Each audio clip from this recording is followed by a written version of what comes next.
Hi, and welcome to Free Exchange, hosted by the Hammond Institute for Free Enterprise here at Lindenwood University.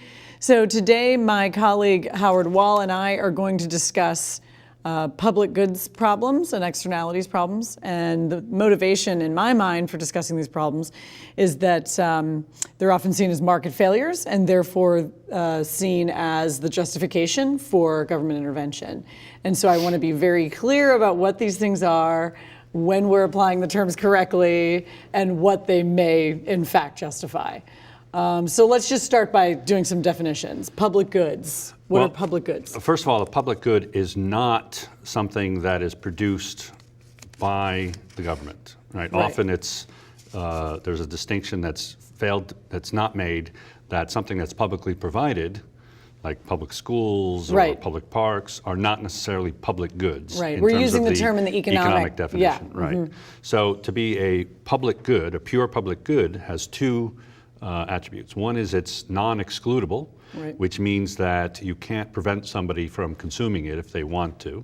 Right. Or is that if someone wants to, say, breathe air, then they can breathe the air. You can't exclude them from that. Yeah. And the other is that a good is non-rivalrous, meaning that the amount that I consume has no effect on the amount that's available for you to consume. Right. So the classic case of a pure public good might be a lighthouse, where you can't exclude a ship from consuming it if they're, going in the ocean and they're nearby. They can see the light and not go and crash against the rocks. And taking the light, watching the light, doesn't mean there's any less light available for other ships. So that's a case of a good case of a pure public good. Interestingly, though, Ronald Coase wrote an article about the lighthouse, in which he looked at the history of the lighthouse and tried to show that there was some private provision of lighthouses in England. Although I think later people said, well, it wasn't quite private. There was still a way of sort of forcing people to pay the correct dues or something like that. Right. You can have, if not the government doing that, you have some sort of a shipping consortium where they, charge a fee to everyone in the consortium, or if you use a dock, then or a port, then you're charged a fee because you're going to be consuming the lighthouse. I suppose technically if you see, the Black Pirate Roberts or something coming and he didn't pay his dues, you could turn the light off. Right, and your own ships will crash into the rocks. That's right. You don't really have an incentive to do that. Right, but the fact that you can have an arrangement where it's not quite the government that's paying for it doesn't change the fact that it's a public good in this technical sense. That's just an arrangement of how you have some collective paying for it rather than consumers paying for it at the point of consumption. Okay, so just let me throw out some possibilities so I can get clear on this distinction. If we're looking at something like a neighborhood association, is this sometimes called a club good? Is that the way to refer to that? Well, it could be a club good where you join a club and then things are provided. But in this case, so it's a subset of the public. It's the homeowners association is best thought of as a government. Right? It's just a voluntary government. Right. You join. It's a true social contract. Right. So if you could decide which country to migrate, then you're choosing which government to live under, and you can even choose to not live under. And then they can force you to keep your lawn nice and things like that because you've agreed. Right, and there's also some distinction that needs to be made about public goods and externalities, because often what homeowners association is doing is controlling externalities. Good point. So let's define that one. Right. So an externality it can be a beneficial externality or a negative externality. It's when my consumption or production has an effect on your well-being, right? Even if you do nothing. So for like the classic case is pollution, right? So production externality, if you pollute, then this affects others. And for like a homeowners association, if I keep my lawn unkempt, I never mow my grass, then this has effects on property values on everybody else. So it has an external effect on others.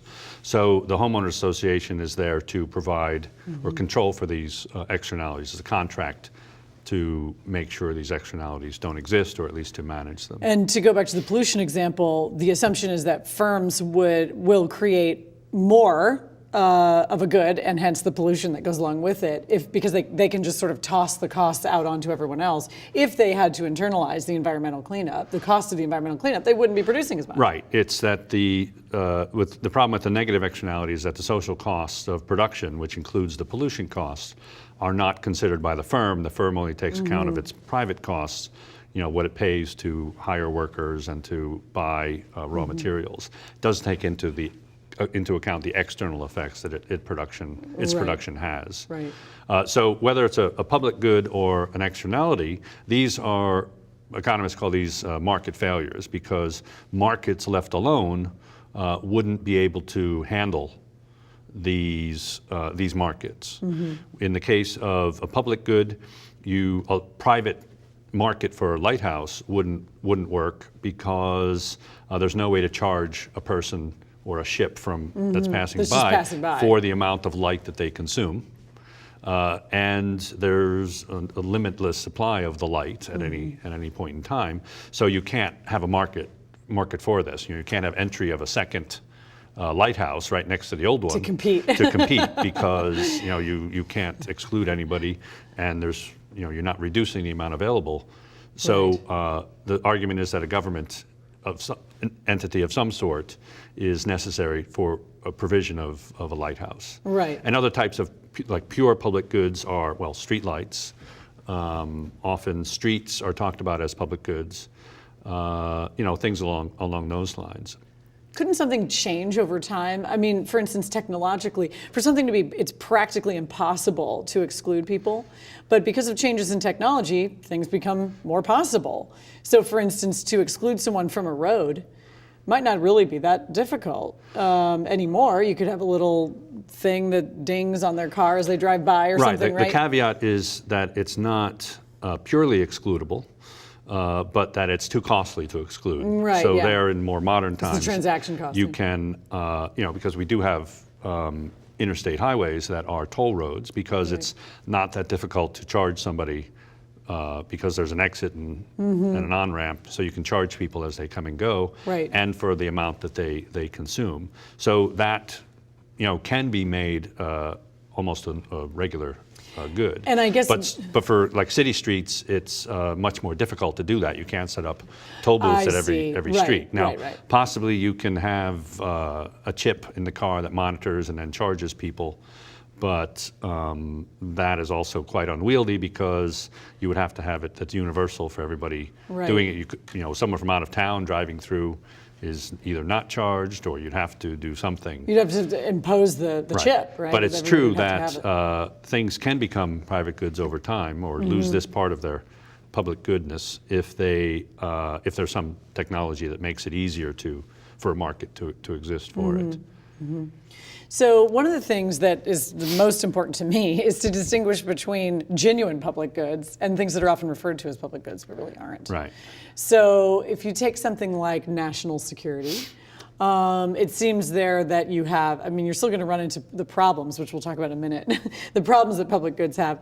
Nevertheless, if you're an Amish person and you don't want to participate in national security, it's still going to protect you, right? It's not, you can't opt out of being protected by it. And so in some sense, that it looks straightforwardly to be a public good. Right, so national defense is another kind of the classic example given for a public good, because everyone in the country is consuming it at the same time, and the fact that I'm consuming it has no effect on the amount available for you to consume. So that's one of the other classic examples of a public good. And there might be some people who object to it or who don't want it, but I guess it's tough. Yeah. It's not going to be none of it's going to be provided privately, so you're going to have the government providing it, and then it's just the attribute of any governmentally provided product that not everybody wants it and not everybody wants to pay for it, but it's provided anyway. Right, and I think sometimes you want to notice that certain corporations are much larger than small nations now in terms of their actual, what you might call GDP or something like that, and so things like systems of roads that, for instance, manufacturing roads or something like that, could very easily, it seems to me, be built by corporations and maybe would be used for their trucks or something like that. But in the case of national security, Even if you have a corporation that's perfectly capable of doing this, there would be no way to sort of charge it. Who are the customers, right? Right, because you can't exclude somebody. Like I can just say, I'm not going to pay because I'm not going to consume any of the national defense. And it's, well, you are, whether you like it or not. Right. And you say, well, I'm not going to take anybody else's, so there's just no way for the large corporation to be profitable doing it. So one of the reasons that private corporations simply won't provide these sorts of goods and they'll be underproduced is because every consumer will just want a free ride on everyone else, and so they won't be able to bring in the income to cover their costs. Right. Yeah. So that's the nature of the situation. Right. Now there are some economists who don't believe that public goods exist or that they, so on, and and I think that it's you do have to be a bit careful, and it's that there are limits on what the private sector could do. Well, there are anarcho-capitalists who try and talk about something like, crime insurance instead of police or something like that, right? And so it's interesting. It's a thought experiment, I suppose, and you can push the boundaries of how things might be done through private markets. But in some cases, it looks like you've just run up against reality. There's no way to Right. So the argument is something like you don't need non-users. a police department because you'll just buy insurance or have your own security or something. Right. And I think ludicrous is in its practicality at least. Well, but notice But as a thought experiment, it is interesting to go through to make sure you're drawing the lines correctly between when something is a pure public good, when it's a sort of pure public good, and when it is best left to as a private good. A fun example here, and then we'll just go to commercial, is the rural fire departments, where they really do charge the individuals, and if you don't pay, they just let your house burn down. But if you're in the city, you would never be able to do that sort of a system, because if I let your house burn down, the houses all along the street are going to burn down. The externality is combined with the public goods. Exactly. And so you're really forced to treat it as a public good in one area, but maybe not in another. Right. So when we come back, what I want to talk about is, we've already talked about how private markets will fail to provide these sorts of goods, but then what happens when we try to do it through the government, and what are the problems that arise there? Okay? Thank you, and join us again in a few minutes. Hey everybody! Heart disease affects 1 in every 3 women in America, but you can fight back. There's no time to lose. Mothers, sisters, daughters, families, and friends, it's time to shout louder, stand stronger, and demand change. Let's go! To the Batmobile! Dang it. To the invisible jet! Dang it. Together, we can put an end to heart disease. It's time to go red for women. I could use your help. Yeah! Learn more from the American Heart Association at www.goredforwomen.org. Lindenwood University. It's where you can get an education steeped in 187 years of tradition, but in tune with the needs of students of today. Lindenwood is where the liberal arts thrive. It's where young people and working adults can prepare for the next great step in their lives. Lindenwood has more than 120 degree programs from which to choose: bachelor's degrees, master's degrees, and a doctoral degree in education. Lindenwood has tradition, a sprawling modern campus, a supportive faculty known for its one-on-one attention, and personal financial aid assistance to help new students and parents feel comfortable with their college choice. Lindenwood offers the best of the St. Louis region, with a college town experience in St. Charles, Missouri. Find out why thousands are choosing Lindenwood University. Find out today. You can reach us online at www.lindenwood.edu or call 636-949-4949. You wanted to be a teacher when you were little, but things changed. Teaching didn't seem that cool anymore. So you decided to become something else. But what would your 12-year-old self say? Amazing things are happening in teaching, so it's time to put it back on your list. Don't try to convince yourself otherwise. You had it right the first time.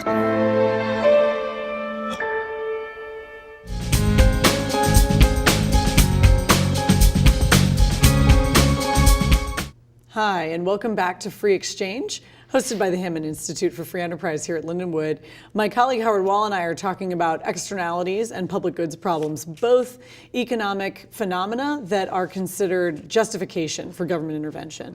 So, Howard, returning to our earlier conversation, let's suppose that we're going to solve a public goods problem through compulsory provision. So we're going to have the government tax everyone and create the thing itself. It seems that two problems arise: overproduction of the good and wasteful consumption. Would you agree? I wouldn't necessarily disagree, Okay. because the first thing you have to remember is whenever you have a market failure, that by definitions that economists set out, and then you say it's justification for government intervention, it doesn't mean that it is all the justification you need for government intervention, because you then have to balance that against government failure, because maybe the government stepping in and doing something will make things worse than if they did not. Right. So market failure alone means that things are not perfect, but it doesn't mean that government needs to step in to do it. You have to balance whether the government failure is a bigger problem than the market failure, because you're going to have government failure.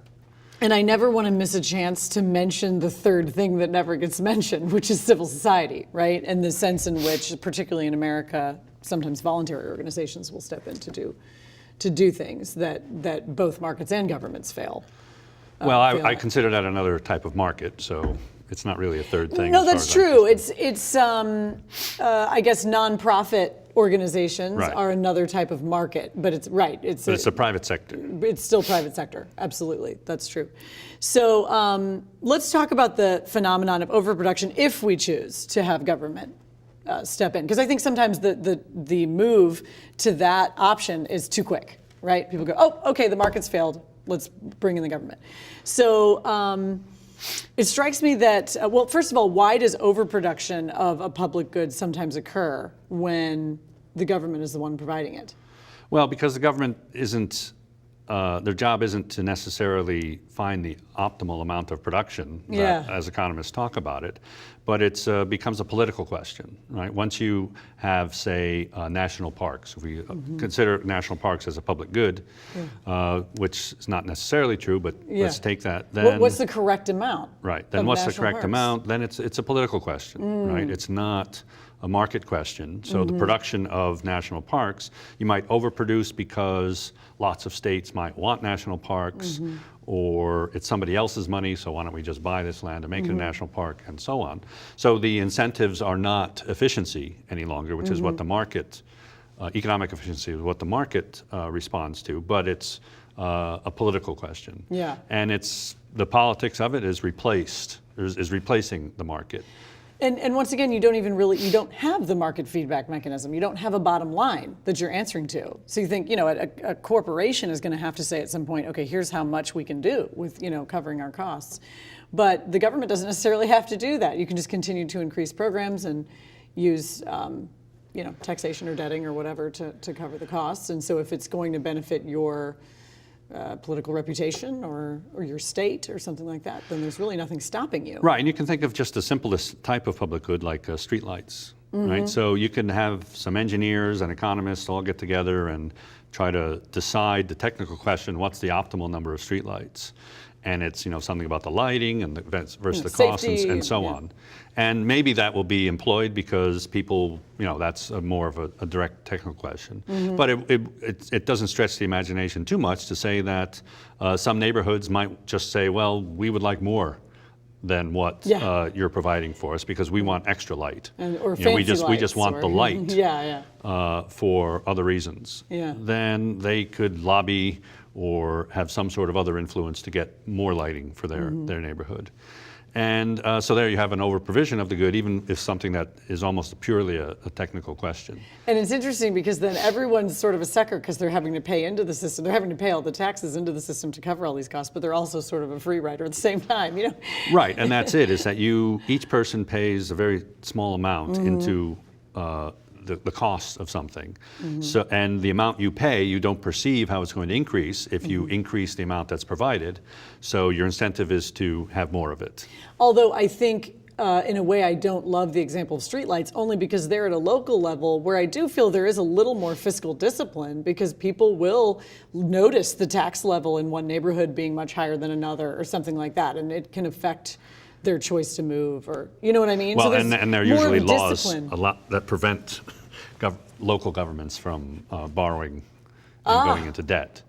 So that's is another a form of discipline. Right. Right, where it's more at the levels at which we're further away really from the costs, and we're not seeing those costs so clearly on our own bank accounts that you lose the discipline or anything akin to a market feedback. Right, now you go down to, say, a neighborhood association, and there it's very direct, right? And you're even, it's directly involved in the governing of it. You might have people who run things, but there are regular meetings and popular votes among the couple hundred homeowners. I always like to mention that there are more casual versions of imposing costs on people as well, right? So for instance, I had a friend who was a very messy person. She moved into a nice new neighborhood and had her kids' toys all over the front yard, and they wrote her nasty notes and said, this isn't how we do things in our neighborhood. So you can use shame and praise as That's forms called moral suasion. Yes, right. Economists call it. The doxastic remedy, right? Change Right. people's beliefs about how they ought to behave. But I do see the problem much more. So if we take national security here, I've already admitted, that we have something that looks very much like a straightforward public good. And yet you clearly see cases, to my mind, of overproduction and wasteful consumption. And I'm not saying we have too much actual security. That's another question, right? But we do have cases of, warehouses full of tanks that the generals don't even want because they're passé, but you have them continuing to be built because it's in someone's interest to do so. Or you might even have really more conflicts than you necessarily need Well, the amount that you spend, you can see very easily that this is very much a political question. Yeah, very where weapons will be bought not because of their usefulness, but because of where they're produced. Right. An influential senator in his state wants this good produced for the military, so more is produced. Right. Bases are located, where they're not needed. There are more bases than necessary. Right. And these are things are very difficult to pull back. And this can be this is close to home for me because I was made aware before 9/11 that military experts were saying years ago in the 80s that we needed to really shift the whole makeup of our military to address terrorism, that state-to-state warfare wasn't really the issue. And really, you couldn't do it. And it's for these reasons. It's for these political sorts of reasons. You couldn't shift people out of the format that we had. Well, it's exactly like any in. other government-provided good. Think of public education. Right? Okay. Public schools are very, very slow relative to the private counterparts to adapt to new teaching changes, to be dynamic and to respond to the market and what their students need. And it's no different. I mean, the principles are no different than when you're talking about national security. Okay. These are just government failures. But it's a question often of, it's okay, you decide, is the government going to do it, or we're going to have the government not do it? And once you decide the government's going to do it, then you have to set up all sorts of systems to control for these government failures, because they're going to be there. Right. And you need to recognize they're going to be there and control for them. Now, with military spending, one thing that was relatively successful was to try to take the politics out of it. There were, about 20 years ago, there were a lot of base closings all over the country. And there was a commission set up to close, decide which bases were going to be closed. And then that list was sent to Congress, and it was an up or down vote. They couldn't amend the bill to pick some bases that, like a senator couldn't go and save the base in his state. They had to vote on the entirety of the closings. Right. So this completely diluted the political influence that any single or group of senators or congresspeople had. And as a result, lots of bases were closed. Right. And typically these would be the inefficient ones, the one that weren't needed.